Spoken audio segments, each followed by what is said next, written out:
अस्सलाम वालेकुम दोस्तों, कानून क्या कहता है, फौजदारी कानून क्या कहता है, फौजदारी कानून का मकसद। आज एक केस स्टडी जिसमें आपको बताऊंगा कि तफ्तीशी अफसर पर जरा क्या हुई थी, जरा में सवालात क्या पूछे गए थे, जवाबात क्या दिए गए थे, वो जवाबात के बाद अपील की मुस्तरद हुई और फौजदारी मुकदमात, फौजदारी कानून कहता क्या है। बेसिकली आज का जो मैं आपको केस बता रहा हूँ, वो केस है एक ऐसा वक़ूआ जो कि दिन की रोशनी में पेश आया था।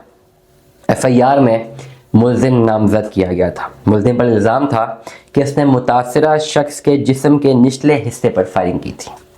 चश्मदीद गवाहान और बयानात और मेडिकल रिपोर्ट से इस्तग़ासा के बयान की तायीद हुई। दोनों मतहत अदालतों का रिकॉर्ड पर मौजूद शवाहिद का तफसीली तजिया किया था। अदालत मराफ़ा की तरफ से मुल्ज़िम की सज़ा को बरकरार रखा गया। अपील मुस्तरद की गई। 2019 SCMR 537 इसका रेफरेंस है। अब जो तफ्तीशी अफसर पर जरा हुई थी इस मुकदमे की, वो मैं आपको उसकी डिटेल बता रहा हूँ और आप सवाल जवाब से देखेंगे कि जवाब काबिले जो है ओवरऑल जवाबात जो थे वो काबिले तसल्ली बख्श नहीं थे। जहाँ तक मेरा एनालिसिस है, मुझे वो तसल्ली बख्श जवाबात नहीं लगे। और अगर ऐसे जवाबात थे तो इस जवाबात के ऊपर अपील पर जोर दिया जा सकता था कि नहीं भाई, आप जो है अदालत को कहा जा सकता था, अदालत से रिक्वेस्ट की जा सकती थी कि ओवरऑल तफ्तीशी अफसर ने अपना काम सही से ठीक नहीं किया। इसलिए जो मुल्ज़िम है उसको, उसकी अपील को जो है कंसिडर किया जाए, लेकिन अपील मुस्तरद हुई। जरा क्या थी, जरा बताता हूँ। तजवीज़ सबसे पहले हतमी तौर पर मेरी तजवीज़ ये है कि आप जाए वक़ूआ पर मौजूद ना थे। ये जो जरा की गई, जरा में वकील की जानिब से तफ्तीशी अफसर से सवाल थे कि आप जाए वक़ूआ पर मौजूद ना थे और आपने कोई वाक़या देखा ही नहीं था, लेकिन आपकी ज़ाती दुश्मनी की बिना पर और दरख्वास्त गुजार की ख्वाहिश पर आप मुल्ज़िम अफराद के खिलाफ झूठे सबूत पेश कर रहे हैं। ये वकील साहब जो हैं, जो कि मुल्ज़िम का मुकदमा लड़ रहे थे, तफ्तीशी अफसर से इनकी ओवरऑल वकील का हाइपोथेसिस इसको हम कह सकते हैं वो ये था कि हतमी तौर पर उनकी तजवीज़ ये थी कि ये जो जगह आप जाए वक़ूआ पर तफ्तीशी अफसर खुद मौजूद नहीं था। जो भी उसने ओवरऑल जो भी ज़ाती दुश्मनी की बिना पर जो भी किया है, जो भी इसने सबूत पेश किए हैं, अब उसकी जरा पर सवालात की पूछे गए। सवालात क्या थे तफ्तीशी अफसर पर जरा, इसे बोलते हैं cross examination of the investigating officer. सवाल, क्या आप हैं जिसने मुकदमा की तफ्तीश की थी? जवाब मिला, जी हाँ, मैं ही हूँ जिसने मुकदमा की तफ्तीश की थी। सवाल, क्या थाने के इंचार्ज की ख्वाहिश हुक्म पर FIR का इंतराज थाने में हुआ? जवाब मिला, जी नहीं। सवाल पूछा गया, क्या ये कहना दुरुस्त है कि आप भी उस वक़्त मौजूद थे जब FIR दर्ज हुई थी? जिसने तफ्तीशी ने जवाब दिया, जी हाँ, मैं मुतस्करा वक्त पर मौजूद था। लेकिन पॉसिबिलिटी नहीं बन सकती।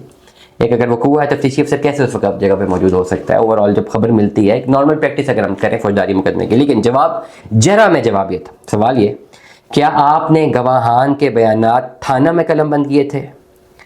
जवाब ये मिला, नहीं, ये दुरुस्त नहीं है। तफ्तीशी ने जवाब दिया। सवाल नंबर 5, आप नक्शा मौका तैयार करने और गवाहान के बयानात लेने के सिलसिले में कब जाए वक़ूआ पर गए? वकील ने दोबारा पूछा कि आप नक्शा मौका तैयार करने कब वहाँ पे गए थे? तो हमें जवाब ये था, मैं वहाँ मोरखा डैश फलानी तारीख को मैं गया था। सवाल नंबर 6, क्या आप मुअज़्ज़िफ़ अदालत के रूबरू ये बयान कर सकते हैं कि क्यों गवाहान में से किसी ने भी ये इतराफ़ नहीं किया था कि आप तफ्तीश के मकसद के बाबत कभी भी वक़ूआ के मौके पर नहीं गए? ये बड़ा इंपॉर्टेंट सवाल था जिसका जवाब मिला, मैं मुतस्करा वजह के मुतालिक निशानदही नहीं कर सकता, जो कि तफ्तीशी अफसर ने जवाब दिया। आखिरी सवाल ये था, सवाल नंबर 7, आपने Y और X को चश्मदीद गवाह नहीं बनाया जबकि इस्तग़ासा के तमाम गवाहान इस हकीकत को तस्लीम कर चुके हैं कि X और Y दो शख्स जाए वक़ूआ पर मौजूद थे और उन्होंने वक़ूआ को मज़ीद संगीन होने से बचाने में अहम किरदार अदा किया था। जिसमें जवाब ये कि मुझे इससे मुताल्लिक कुछ नहीं कहना। सवाल बड़ा इंपॉर्टेंट है जो वकील की जाने से पूछा गया तफ्तीशी अफसर से कि भाई आपने ये जो दो गवाहान हैं, इनको आपने चश्मदीद गवाह नहीं बनाया जो कि मौके पे मौजूद थे। केस को आपने समझना है, एक फौजदारी मुकदमा है, एक शख्स ने फायरिंग की है, एक बंदे के, एक मुल्ज़िम ने फायरिंग की एक शख्स के निचले हिस्से पर। जब निचले हिस्से पर फायरिंग की गई है, इस बंदे ने फायरिंग की है और ओवरऑल जो है वो बंदा बच गया, लोग वहाँ पे मौजूद हैं, उन्होंने मामले को संगीन होने से बचाया और बात तफ्तीशी अफसर तक गई। अब मुल्ज़िम की तरफ से वकील लड़ रहा कि उसके मुल्ज़िम को सफाई दी जाए और मुल्ज़िम के वकील का हाइपोथेसिस ये है कि भाई बहुत सारे कानूनी चीज़ों को पूरा नहीं किया गया जिसकी वजह से ज़मानत मिल जाए, फौजदारी मुकदमा ज़मानत मिल जाए। لیکن اور اوور آل تفتیشی افسر کو بھی کٹہرے میں پیش کیا گیا, اس پہ کراس ایگزامینیشن کی گئی, ملزم کے وکیل نے کی, اور جتنے بھی سوال اس سے پوچھے تو اوور آل یہاں پہ لیک نظر آ رہا ہے کہ تفتیشی افسر نے جو ہے بہت ساری چیزیں صحیح سے نہیں کی. اس پہ الزام وہ لگا رہا ہے کہ جی آپ موقع پہ موجود نہیں تھے, لیکن تفتیشی افسر کہہ رہے ہیں کہ جی موقع پہ موجود تھا. پھر اس پہ الزام یہ سب سے امپورٹنٹ ہے کہ جو 2 مین گواہان تھے آپ نے وہ 2 گواہان شامل ہی نہیں کیے, شامل تفتیشی ان کو گواہ ہی نہیں بنایا جو کہ جنون گواہ تھے, جس پہ تفتیشی نے جواب دیا کہ مجھے اس کے متعلق کچھ نہیں کہنا. اس جرح کے باوجود اپیل مسترد ہوئی, حالانکہ جرح بڑی زبردست ہوئی ہے لیکن اپیل مسترد ہوئی. کیوں مسترد ہوئی؟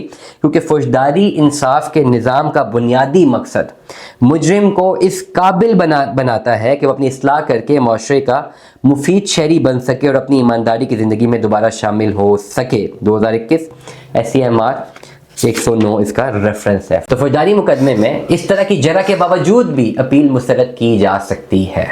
دعا میں یاد رکھیے گا, اپنا بہت سارا خیال رکھیے گا. فوجداری مقدمات میں قانونی رائے لینے کے لیے واٹس ایپ پر رابطہ کریں گے, ہماری لیگل ٹیم آپ سے رابطہ کرے گی اور آپ کو بہترین ایڈوائس دے گی. دعا میں یاد رکھیے گا, اپنا بہت سارا خیال رکھیے گا. Stay tuned with us. اللہ حافظ.